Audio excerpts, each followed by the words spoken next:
Welcome to today's podcast. We're diving into a topic that haunts many travelers, unblocking debit cards while abroad. Absolutely. Few things are more stressful than seeing your card declined in a foreign country when you need it most.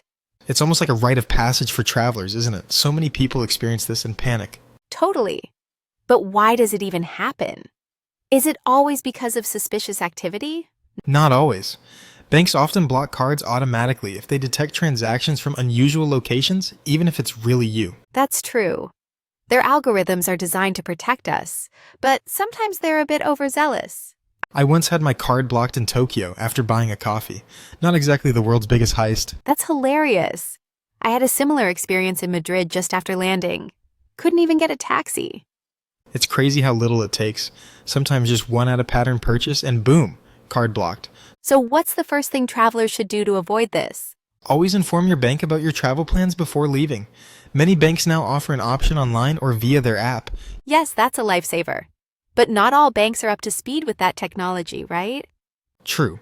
Some still require a good old-fashioned phone call and waiting on hold. That's a test of patience.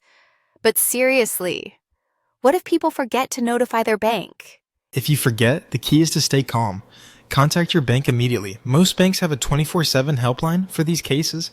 But what about the dreaded international call fees? That can be expensive. Good point. Some banks have local numbers in popular countries for this reason. Or you can try their online chat if you have Wi-Fi. I love the online chat option. It feels less intimidating than calling sometimes, especially in a noisy street. Definitely. But what if your bank doesn't unblock your card right away? Then it's time to use your backup plan. Travelers should always carry at least one backup card, preferably from a different bank. Or some emergency cash tucked away?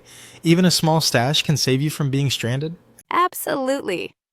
But let's talk about prevention again. Apart from notifying the bank, any other tips? Keep your contact details updated with the bank.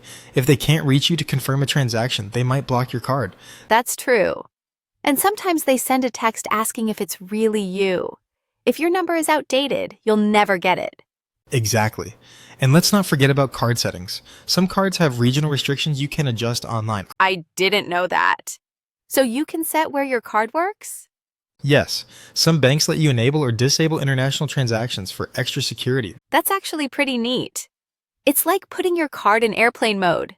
Great analogy, but what if you lose your card altogether while abroad? That's a traveler's nightmare. First, report it lost or stolen to your bank immediately. And sometimes banks can send a replacement card to your location, though it might take a few days. Or they might give you emergency access to cash through partner services.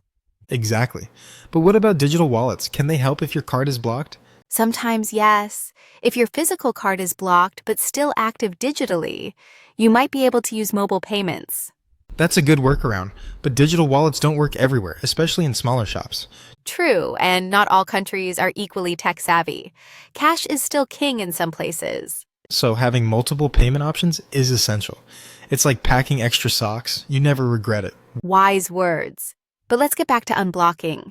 How long does it usually take for banks to unblock a card? It varies. Some banks can unblock instantly after you confirm it's you. Others might take a few hours. A few hours can feel like eternity if you're hungry and can't pay for dinner. I know that feeling. Maybe pack a snack just in case. Always. So is there a way to check if your card is likely to get blocked before traveling? Some banks offer travel advisories and fraud alerts on their website. It's worth checking their policy. And asking about daily withdrawal or spending limits, which can also be a surprise abroad. Oh yes, I once tried to book a hotel and hit my spending limit. Embarrassing. Been there. Always know your limits. Literally. Speaking of limits, what about using ATMs abroad? Are there extra risks? Sometimes. Certain countries are known for card skimming at ATMs. Always use machines in well-lit, secure areas. And check for any odd attachments or loose parts on the ATM. Better safe than sorry. That's a classic tip. But so many people forget in the rush. True. And don't forget to shield your PIN, even if you feel safe. So much to remember. Traveling really is an adventure, even before you see the sights. It's like a real-life puzzle. How to keep your money accessible, but also safe. Exactly. And sometimes the simplest solutions are the best. Like splitting your money between different cards and cash. Or even using prepaid travel cards. They can be a good buffer if you're worried about your main account. Are those easy to reload while abroad, though? Some are, especially if they have an online portal. But always check before you rely on them. Good advice. So, to recap, planning ahead is crucial. Notify your bank, update your contact info, and have backups. And don't panic if your card gets blocked. There are usually ways to resolve it quickly. Plus, a little humor goes a long way. After all, it'll be a good story when you get home.